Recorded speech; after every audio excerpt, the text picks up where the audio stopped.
Assalamualaikum warahmatullahi wabarakatuh. Salam sejahtera untuk kita semua. Perkenalkan, saya Odilia Pradaholo dengan NIM 8420219008. Saya perwakilan dari kelompok kami, yang mana kelompok kami beranggotakan Maria Anita Lebunga dengan NIM 8420219006. Kami adalah mahasiswa semester 4 Program Studi Pendidikan Matematika Institut Keguruan dan Teknologi Larantuka. Pada video ini, saya akan menjelaskan tentang metode variasi parameter orde 2, yang mana materi ini merupakan bagian dari mata kuliah persamaan diferensial yang diampu oleh Bapak Bernardus bin Frans Resi, MPD. Oke, kita masuk yang pertama, latar belakang. Ilmu matematika memberikan sumbangan yang besar dalam pemecahan masalah. Kemajuan teknologi yang sangat mengagumkan tidak mungkin dapat terjadi tanpa bantuan matematika, karena peran utama matematika yaitu memberikan cara berpikir yang jelas, logis, tepat, dan konsisten sebagai sarana pengembangan ilmu pengetahuan. Nah, salah satu cabang dari matematika adalah persamaan diferensial. Nah, sebagian besar masyarakat kita menganggap matematika itu hanya merupakan ilmu menghitung bilangan-bilangan dengan menggunakan operasi dasar yaitu penjumlahan, pengurangan, perkalian, dan pembagian. Matematika itu bersifat abstrak, dapat disimbolkan dengan bermacam-macam variabel, sehingga mempunyai kemungkinan besar untuk diterapkan dalam berbagai disiplin ilmu. Nah, dalam suatu fenomena yang semakin kompleks, maka perlu adanya metode penyelesaian agar dapat terselesaikan. Nah, salah satu dari metode untuk menyelesaikan permasalahan dalam model matematika adalah dengan metode variasi parameter. Nah, sebelum kita masuk ke pokok bahasan, kita kaji dulu apa rumusan masalahnya. Nah, rumusan masalah yang pertama, apa yang dimaksud dengan metode variasi parameter? Yang berikut bagaimana solusi umum metode variasi parameter? Dan yang terakhir, bagaimana prinsip metode variasi parameter? Nah, berdasarkan rumusan masalah di atas, maka tujuannya yaitu untuk menjawab rumusan masalah di atas, yaitu untuk mengetahui apa itu metode variasi parameter, bagaimana solusi umum metode variasi parameter, dan untuk mengetahui bagaimana prinsip metode variasi parameter. Kita masuk pada pokok bahasan yang pertama, yaitu pengertian metode variasi parameter. Metode variasi parameter adalah metode untuk menentukan penyelesaian khusus persamaan diferensial linear tak homogen dengan koefisien variabel. Prinsip metode ini adalah mengubah variabel konstanta CK dengan variasi parameter VKX. Misalnya pada persamaan diferensial tak homogen orde 2, konstanta C1 dan C2 pada solusi umum persamaan diferensial homogen. YH sama dengan C1Y1X tambah C2Y2X. Maka diubah dengan variasi parameternya V1X dan V2X sehingga solusi khusus persamaan diferensial tak homogen YP sama dengan V1X Y1X tambah V2X Y2X. Nah, metode ini lebih umum daripada metode koefisien tak tentu. Nah, mengapa memerlukan metode variasi parameter? Apa yang ada pada metode variasi parameter? Apakah tidak cukup menggunakan metode koefisien tak tentu? Metode koefisien tak tentu hanya digunakan ketika Gx memiliki fungsi khusus, yaitu yang pertama Gx polinom, atau Gx polinom dikalikan dengan fungsi E pangkat Fx, atau Gx polinom dikalikan dengan fungsi E pangkat Fx dikalikan lagi dengan fungsi sinus dan kosinus. Nah, bagaimana kalau Gx bukan fungsi khusus? Misalnya Gx sama dengan 1/Fx, atau Gx sama dengan fungsi trigonometri yang lainnya. Nah, pada kondisi-kondisi seperti ini, maka metode koefisien tak tentu tidak dapat digunakan untuk menyelesaikan persamaan diferensial non-homogen tersebut. Maka kita membutuhkan metode variasi parameter. Oke, kita masuk ke pokok bahasan yang kedua, yaitu solusi umum metode variasi parameter. Nah, persamaan diferensial orde 2 tak homogen secara umum ditulis Y double aksen tambah AY aksen tambah BY sama dengan Fx, di mana Fx ini merupakan fungsi dari ruas kanan. Nah, persamaan di atas memiliki solusi Y sama dengan YH tambah YP, di mana YH sama dengan C1Y1 tambah C2Y2 dan YP adalah penyelesaian khusus yang berkaitan dengan syarat Fx. Dengan metode variasi parameter, penyelesaian khusus YP yang berkaitan dengan fungsi Fx diturunkan dari penyelesaian homogen, yaitu YH sama dengan C1Y1 tambah C2Y2 dengan asumsi konstanta C1 dan C2 adalah fungsi-fungsi dari X. Oleh karena itu, penyelesaian khusus YP diberikan oleh YP sama dengan Y1U1 tambah Y2U2, di mana U1 dan U2 fungsi dari X dan Y1, Y2 adalah fungsi-fungsi penyelesaian homogen.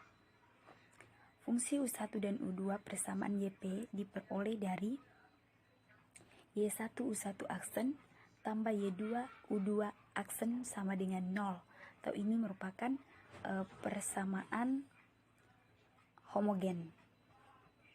Maka persamaan yang berikut turunannya yaitu Y1 aksen U1 aksen tambah Y2 aksen U2 aksen sama dengan R per A, atau dalam bentuk matriks diberikan determinan baris pertama Y1 Y2, baris kedua turunan dari Y1 dan Y2 yaitu Y1 aksen dan Y2 aksen.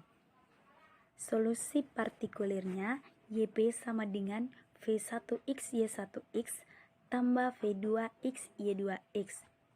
Nah, persamaan diferensial linear tak homogen orde 2 dengan koefisien variabel yang diselesaikan dengan metode variasi parameter mempunyai bentuk umum Y double aksen tambah PX Y aksen tambah Q X Y sama dengan RX. Nah, bagaimana kita menggunakan metode variasi parameter jika terdapat persamaan ini?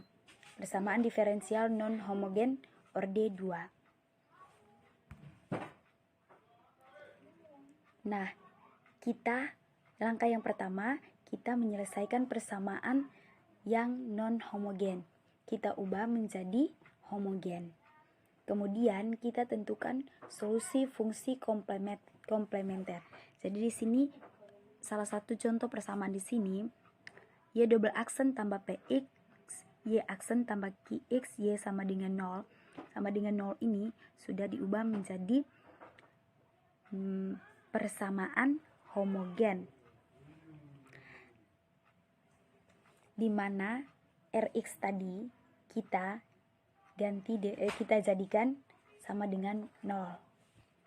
Nah, jadi solusi komplementernya YH sama dengan C1 Y1X tambah C2 Y2X. Y1 dan Y2 adalah akar-akar dari persamaan karakteristik dari persamaan diferensial yang homogen. Sementara C1 dan C2 adalah konstanta. Namun, pada metode variasi parameter, C1 dan C2 bukan lagi konstanta, tetapi fungsi, yaitu V1 dan V2. Jadi, C1 diganti V1 dan C2 diganti V2. Sehingga solusi partikulernya YP sama dengan V1X Y1X tambah V2X Y2X. Nah, setelah kita menentukan solusi partikulernya, kita tentukan turunan dari YP. Jadi turunannya seperti ini, YP aksen sama dengan V1 aksen X Y1X ditambah V1X Y1 aksen X tambah V2 aksen X Y2X tambah V2X Y2 aksen X. Setelah itu kita menentukan persamaan syarat. Persamaan syaratnya seperti ini. Nah, setelah menentukan persamaan syarat, sudah mendapat hasilnya, kita substitusikan ke YP, YP aksen dan YP double aksen pada persamaan diferensial seperti ini. Nah, setelah itu kita dapat hasil substitusi pada persamaan diferensial di atas, yaitu V1 aksen X, Y1 aksen X, tambah V2 aksen X, Y2 aksen X sama dengan Rx. Nah, setelah itu kita menentukan V1X dan V2X. Nah, bagaimana menentukan V1 dan V2? Yang pertama kita mencari nilai Wronski dari Y1, Y2. Nah, Wronski tadi pada slide sebelumnya sudah dijelaskan metode Cramer tadi. Nah, Y1 dan Y2 adalah akar-akar karakteristik. Nah, nilai Wronskinya adalah determinan baris 1 Y1 dan Y2, baris 2 turunan dari Y1 dan Y2. Lalu nilai Wronskinya Y1X Y2 aksen kurang Y2X Y1 aksen. Nah, setelah itu kita mencari nilai V1. Nah, nilai V1 berdasarkan persamaan di atas, maka didapat V1 sama dengan integral negatif Y2X kali Rx per Wronski. Sedangkan V2 sama dengan integral negatif Y1X kali Rx per Wronski, di mana Wronski sama dengan Y1X Y2 aksen X kurang Y aksen X Y2X. Nah, sekarang kita masuk pada contoh soal. Contoh soalnya, tentukan penyelesaian umum persamaan diferensial Y double aksen tambah Y aksen sama dengan secant X. Maka yang pertama, persamaan diferensial homogennya, kita rubah ruas kanan ini menjadi 0 untuk homogennya. Jadi Y double aksen tambah Y aksen sama dengan 0. Persamaan karakteristiknya M kuadrat tambah 1 sama dengan 0. Maka akar-akarnya M1 M2 sama dengan plus minus I atau kurang lebih I. Maka solusi umumnya sama dengan C1 cos X tambah C2 sin X. Maaf, di atas tadi solusi khususnya. Ke solusi umumnya atau solusi partikulernya V1X cos X tambah V2X sin X. Nah, setelah itu persamaan syaratnya. Persamaan syaratnya V1 aksen X Y1X tambah V2 aksen X Y2X sama dengan 0.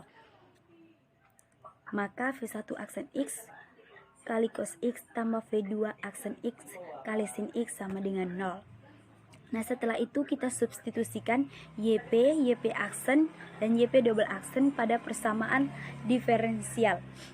V1 aksen X Y1 aksen X tambah V2 aksen X Y2 aksen X sama dengan Rx, dan persamaan negatif V1 aksen X kali sin X tambah V2 aksen X kali cos X sama dengan 0. Setelah itu kita tentukan V1X dan V2X. V1 aksen X cos X tambah V2 aksen X sin X sama dengan 0. Persamaan yang tadi, maka V1 aksen X-nya sama dengan negatif tan X dan V1X-nya sama dengan ln cos X. Sedangkan V2 aksen X-nya sama dengan 1, maka V2X-nya sama dengan X. Jadi solusi partikulernya sama dengan V1X cos X tambah V2X sin X sama dengan ln cos X kuadrat tambah sin X kuadrat. Maka solusi umum persamaan diferensial dari soal di atas adalah Y sama dengan YH tambah YP sama dengan C1 cos X tambah C2 sin X tambah ln cos X kuadrat tambah sin X. Oke, sebelum mengakhirinya, kesimpulan dari materi tersebut adalah Untuk menyelesaikan persamaan diferensial linear non-homogen, ada beberapa metode yang dapat digunakan, yaitu metode koefisien tak tentu dan metode variasi parameter, di mana metode koefisien tak tentu itu membutuhkan asumsi awal yang terkait dengan bentuk solusi khusus. Sedangkan jika asumsi itu gagal, berarti solusi yang dimaksud tidak sesuai dengan bentuk yang telah diasumsikan. Nah, kalau metode variasi parameter itu metode yang lebih umum dibandingkan metode lainnya. Selain itu, metode variasi parameter juga menggunakan asumsi yang lebih detail tentang bentuk solusi khusus persamaan diferensial tak homogen yang berkaitan sebagaimana halnya pada koefisien tak tentu. Nah, di sini juga saya mencantumkan daftar pustaka atau referensinya. Jadi, materi-materi yang saya jelaskan tadi saya ambil pada link-link di sini. Oke, sekian materi dari kami. Penjelasannya semoga bermanfaat bagi kita semua. Salam sejahtera untuk kita semua. Terima kasih dan semoga Tuhan memberkati.